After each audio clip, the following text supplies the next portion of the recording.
I've been watching this TV show. It's called The Pit, right? Who here has watched The Pit before? Okay, you're too young. You're too young. But you see, it follows a group of ER doctors, and each episode is 1 hour of their shift, right? And I have to tell you, it is the most exhausting show I have ever seen, right? I've had to take a nap after every episode, right? You see, and the reason why is because in this show, these doctors are giving everything that they have. They are pouring out everything emotionally, physically, and mentally. And sometimes it's enough, but sometimes it isn't. And you see, by the end of every episode, by the end of each season, they are just completely spent. Now, I don't think any of us here are ER doctors, but I think many of us know what it feels like to pour out everything to the point where you feel completely spent.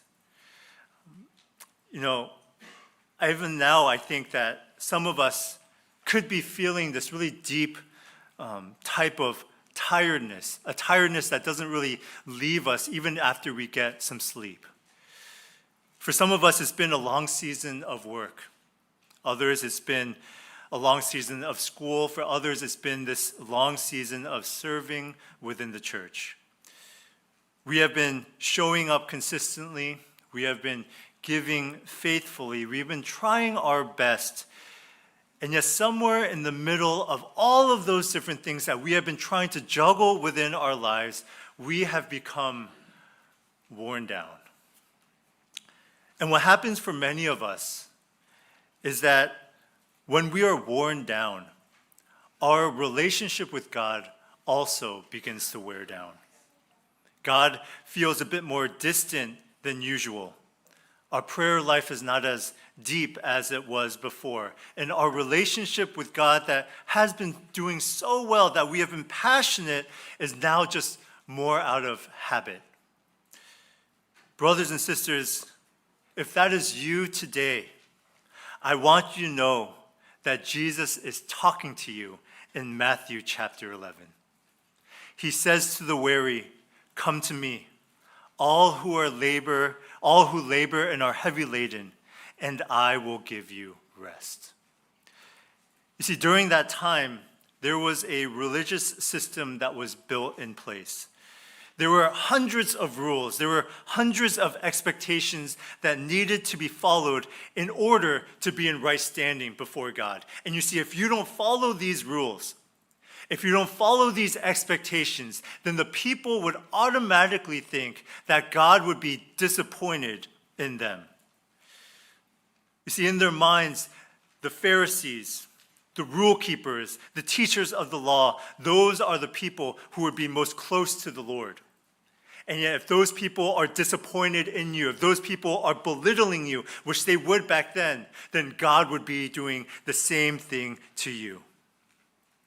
So when Jesus says, "all who labor and all who are heavy laden," he is speaking to the crowd that is in front of him who are just tired, who have been trying to be faithful in everything that they have been trying to be faithful in their serving, faithful in their workplaces, faithful in just life in general.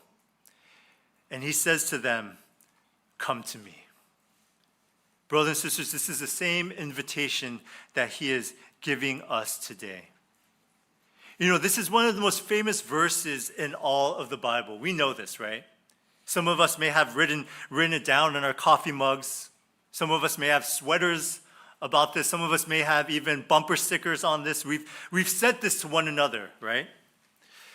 But if that's the case, here is the question.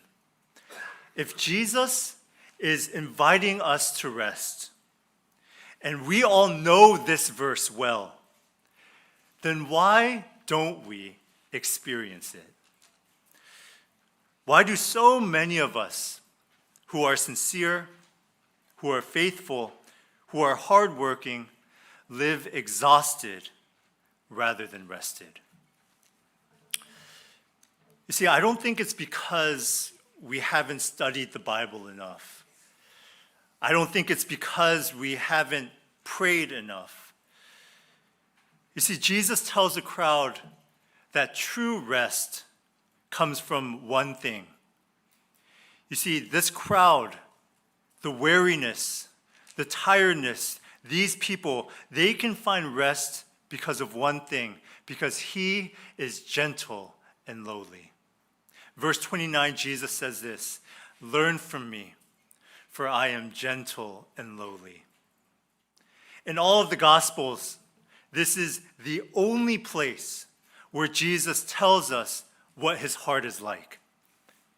You see, he could have said, "You can rest now because I am holy." He could have said, "You can rest now because I am mighty." He could have said, "You can rest now because I am exalted above everything else." And you see, all of that would have been true. But instead, he looks to these people who have been trying to be faithful, who have been trying to strive, who have been disappointed, who think that God is disappointed in them. And all he chooses to say is that you can find rest because I am gentle and lowly in heart. Now, brothers and sisters, this comes to our next question. What does it mean when Jesus says he is gentle and lowly? You see, this word for gentle used in the Bible is a bit different from what we usually mean by gentle. In English, gentle, it tends to mean soft, right? Or mild or non-threatening. We think of this gentle touch on our shoulder. We think of a gentle word of encouragement. But when Jesus says that he is gentle, he's not talking about this. See, gentle in the ancient world was described as strength under control. It's described as power that has been governed. It wasn't the absence of force, but force that has been directed, restrained, and placed in service of another. See, some people, we can hear the word gentle and we can think that it automatically means weakness. They picture someone who doesn't push back because they don't have the strength. A gentleness that exists because, you know what, there's nothing else that person can really do. But that is not who Jesus is. His gentleness is not the gentleness of someone with nothing. It's the gentleness of someone who has everything and yet has chosen restraint. It's the gentleness of a power that is so great and yet he chooses not to use that power indiscriminately, but uses his power to direct, to care, and to love us. That is what gentleness means for Jesus. We see this in Matthew chapter 21. Jesus, he's riding into Jerusalem, and the crowds are ready for a conqueror. We know that Jesus could have come in any way he wanted. He could have come in on a war horse. He could have come in with anything he wanted. You see, these people are paving the way with palm branches. They are shouting, Hosanna. They have been waiting their whole lives for this person who is going to conquer Rome. But you see, instead of coming as a conqueror, Jesus, he rides in on a donkey.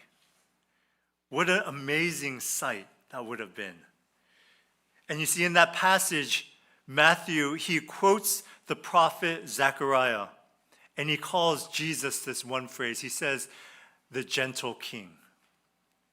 A king who had everything.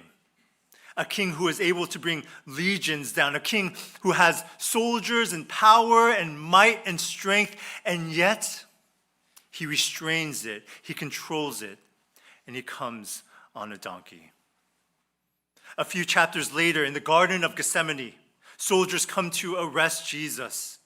The disciples are up in arms. They're wondering how they're going to defend themselves, how they're going to defend Jesus.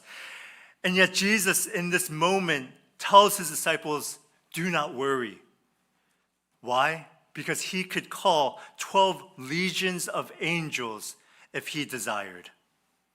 He was telling them that he had the power to end everything before it even started, that he had the power to do whatever he wanted in that moment before anything was to start. And yet, he chooses not to. He does not call legions of angels down. He allows them to take him into custody. He allows them to lead them to the cross. He allows them to do what they want to him. Not because he has no other option, but because he is choosing us over his own rescue. This is the gentleness that Jesus is talking about. All the power in the world, all the might that you could ever think about, and yet he chooses not to use it for us. Brothers and sisters, for Jesus, he had every right to be tired of us. He had every right to be finished with us. And yet the Bible tells us that he is gentle with us, that he should have been done with us, that in our sin, that in the things that we have been going through, that he could have just laid us to the side, and yet he chooses to treat us with gentleness. He chooses to guide and to lead us and to love us, and to not treat us the way that we deserve to be treated. Toward us, toward those who have failed, to those who are tired, he is gentle. And you see, the second word he uses is lowly. You see, where gentle tells us about his power, lowly, it tells us about his posture. The Greek word for lowly, it means practically the same thing as it does in English. It was literally something that was close to the ground. It was used to describe, like a low hill, or a low wall, or a low home. And you see, when people use this word lowly to describe a person, it's kind of the same connotation that we would get. It's not a compliment, right? It was what you would call a servant or a slave, someone who was beneath you. That's why the Greeks, they despised this word. Their ideal was this great figure, someone who stood tall, someone who knew their worth, who demanded the honor that they deserved. The person whose name would open doors, whose accomplishments earned them the respect of those around them. But you see, for Jesus, the one who did deserve all respect, the one who had all authority, the one who was at the very top of every hierarchy that ever existed, takes this word and he uses it to describe his heart. See, notice what he's not saying here. He doesn't say, I became lowly for a little while. He's not saying, I took on this low form, but just for this one time. He's saying that his very heart is lowly, who he actually is. The Son of God, to whom the Father has given all things, describes his own heart with the words Greeks use for slaves. This is amazing when you think about it, right? A human being with real authority is rarely humble about it. Give a person a little power, give a person a little recognition, a little success, and something shifts in them, right? They stand a little taller. They look at people a little differently. They start to expect to be treated in a certain way. This is what power does to the human heart. But you see, Jesus has all authority.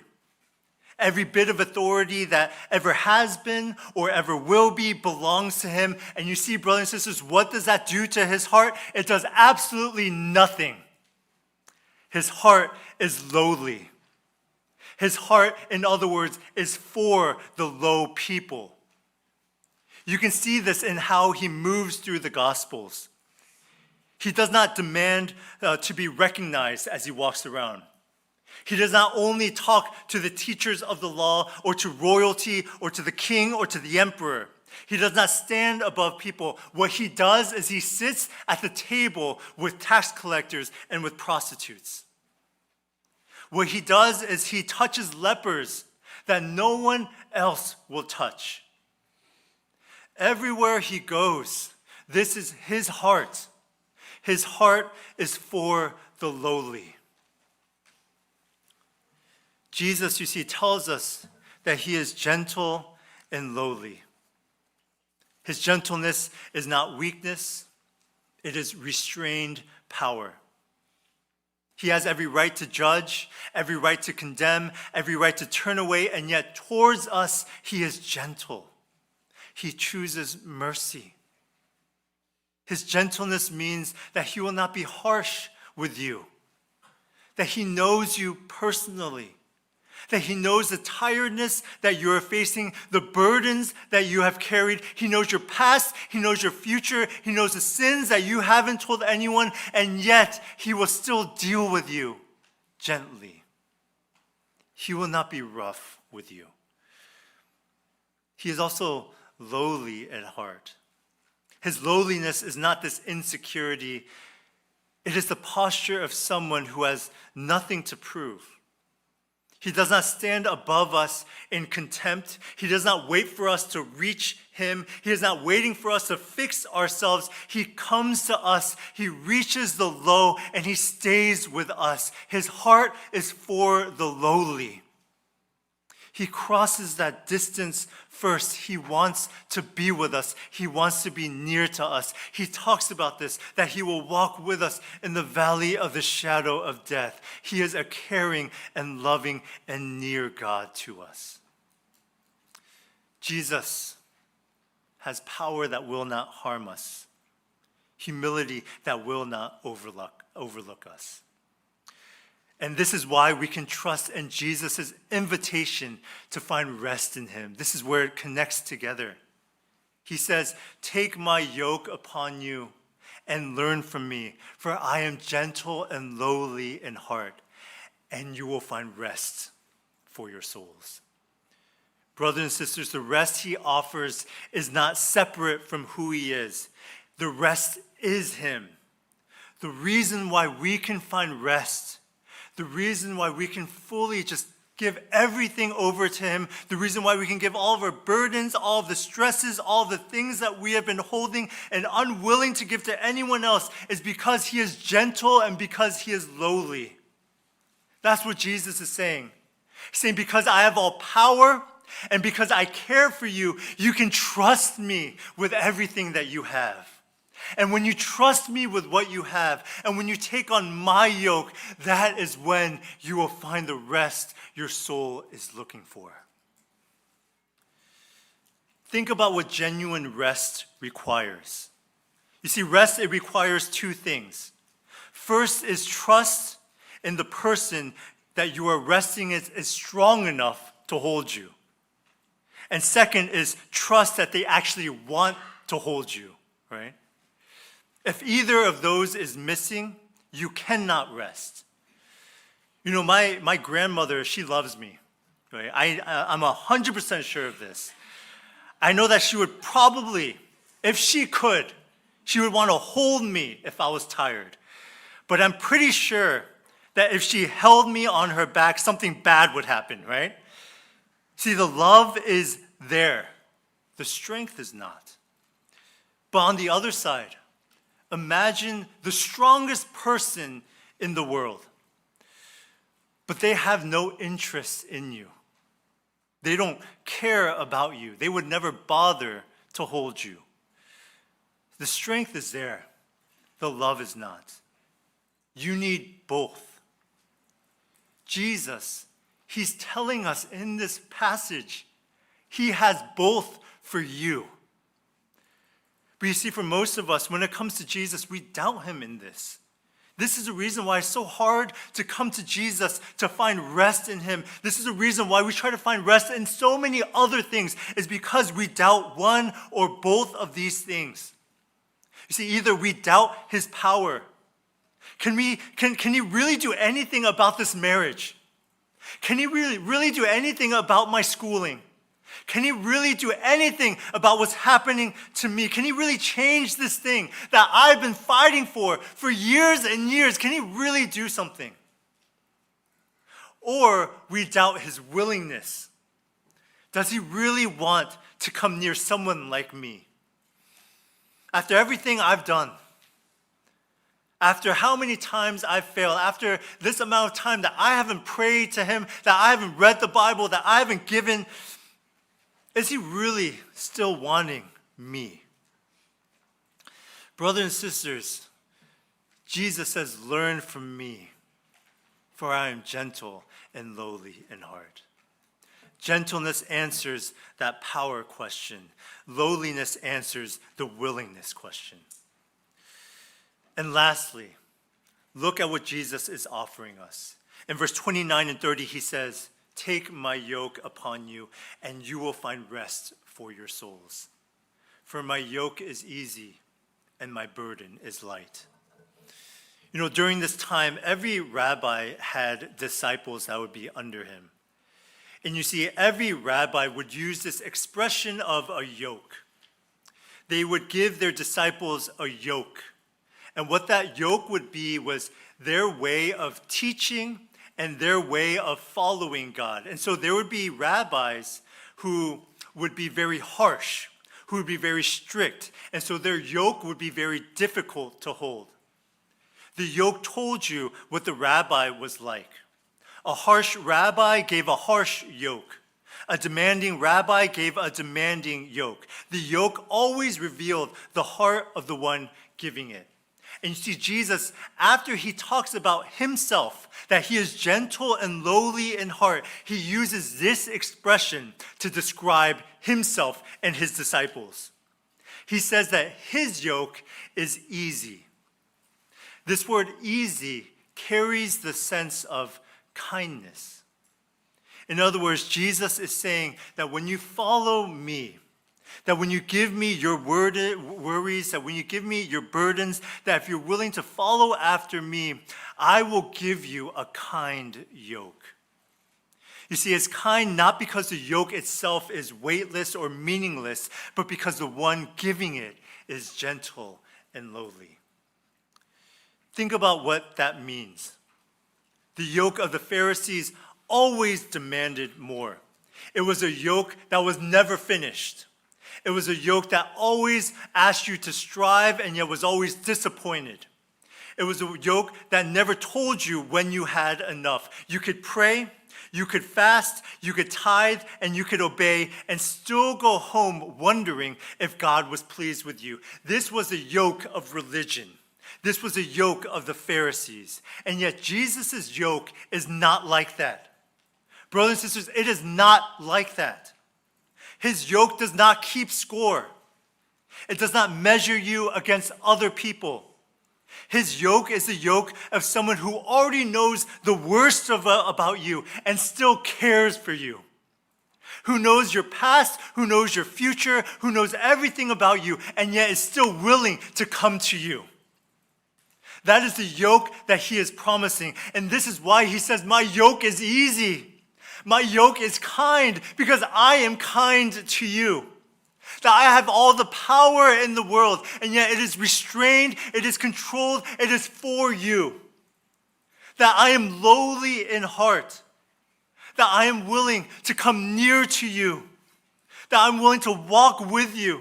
That in whatever situation that you are in, whatever trouble you are facing, even if others abandon you, I will never abandon you. I am gentle. And I am lowly at heart. Therefore, come to me, for my yoke is kind. The Pharisees' yoke was heavy because their hearts were heavy towards the people, but Jesus' yoke is kind because, brothers and sisters, his heart is kind towards us. So let me ask you something today. What are you carrying right now that you have not brought to Jesus?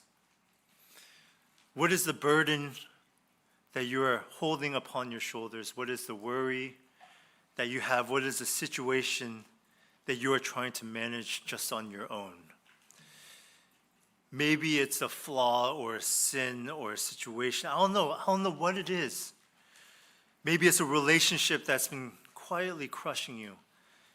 Maybe it's a season of work or of school that has hollowed you out.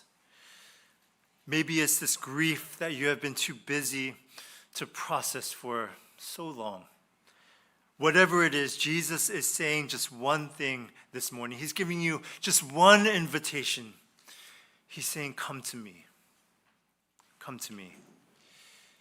He does not tell us to fix our lives first. He doesn't say to come when we're less tired. He doesn't say to come when we have enough faith to reach him. All he says is to come. Bring the weight with you. Bring these questions with you. Bring whatever you have in whatever state that you are in. All you have to do is come to him, and he will give you rest. For he is gentle and lowly in heart. And what you will find when you come to him is a power that will not harm you, a humility that will not overlook you. He is gentle and lowly, and he gives a kind yoke. That is our Jesus. That is our gentle King. And he is telling us that we can rest with him. So come today, bring him the thing that you have been carrying, and find the rest that your soul desperately needs. Amen? Let's pray together.